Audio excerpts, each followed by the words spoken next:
Leah Costa with the Mortgage Center. I want to talk about income verification, most specifically your job letter, and we'll even get into a little bit on the pay stubs. Now, for those of you who are standardly employed, meaning that you're just salaried, you're full-time hourly, something where in your situation, a lender is most likely just going to ask for a pay, or your last two most recent pay stubs and a job letter.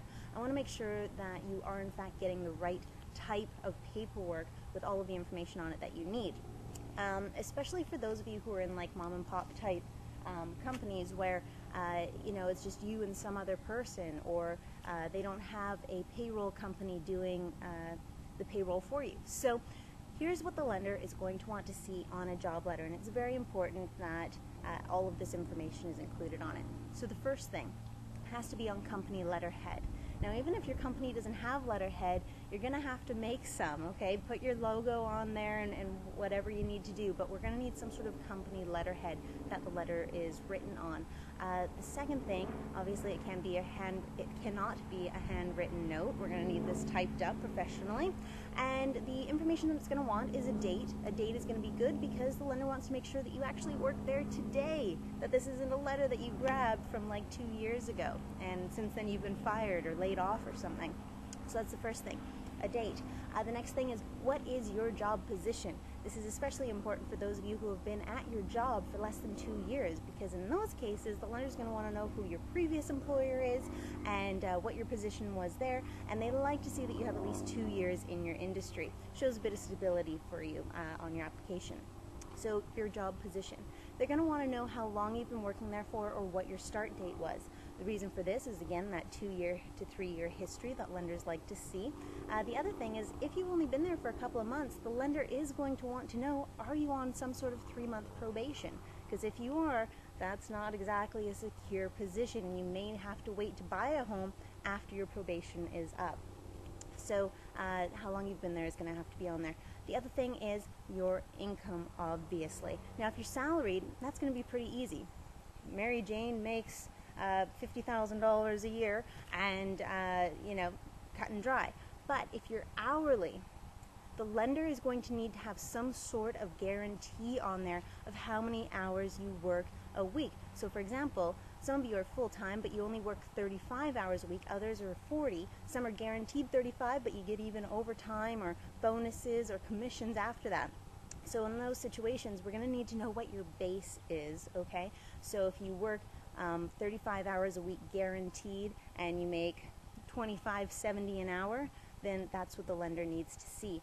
If you make fluctuating income on top of that, unfortunately that cannot be in the letter because it's not a guaranteed income. Fluctuating income being vacation pay, bonuses, sick leave, anything else of that nature. Okay, so we need to know about the guaranteed income, where no matter what happens, this is how much you're going to make even if you don't sell anything. Okay, and then lastly, who it's written by. This cannot be written by a fellow employee or someone in another department who's kind of doing you a favor. This has to be written by someone who has the authority to fire you, or an HR department. Okay? The reason for this is that the lender is 90% of the time, if not 100% of the time, they're going to actually call your employer. So for those of you watching this video going, okay, what do I need to fake and make a fake job letter to get this mortgage? I'm not going to be able to do that, okay? The lender's actually going to get this job letter, then they're going to call that exact person on the letter. And they're going to be asking for certain things like, how long has this person been working there for? Are they on probation? How much money do they make? Are those guaranteed hours? And they're going to be asking, who are you? And why are you writing this job letter? Are you of authority to do so in this company? So it's very important that your job letter has all of those components in it. As for the pay stubs, we're going to want to know who's issuing them. We're going to want to see your year-to-date in terms of earnings. If there's any kind of breakdown between regular salary and commissions or things like that, we're going to want to see that on the pay stub. And it's going to have to be professional. This can't be a handwritten check, okay? And if you are working for a very small company, just getting handwritten checks, and that's the extent of your pay stub, then the lender may require that along with those pay stubs and job letter, that they're going to want to see maybe a 3-month history of deposits in your bank account of money going in from the employer. Okay, so the lender is very sticky about income. If the income can't be verified, then how does the lender know that you have the capacity to pay them back for this hundreds of thousands of dollar mortgage that they're going to be lending you? So if you have any questions about income verification, job letter, things of that nature, if the lender did not accept your type of income, let me know. There's lots of different programs out there for self-employed people, retired people, people on disability, things of that nature. If you collect alimony, check out my other videos, but there's lots of different ways of making income, and usually there is some sort of program out there that not all lenders offer, but some lenders will offer to help you out. So if you've had problems getting your income verified or accepted by a lender, give me a call. I'm Leah Koss, I'm with the Mortgage Center. If this video was helpful, give me a thumbs up. Don't forget to subscribe, and I am a Canadian mortgage broker. Unfortunately, I cannot help you people out in the US down south.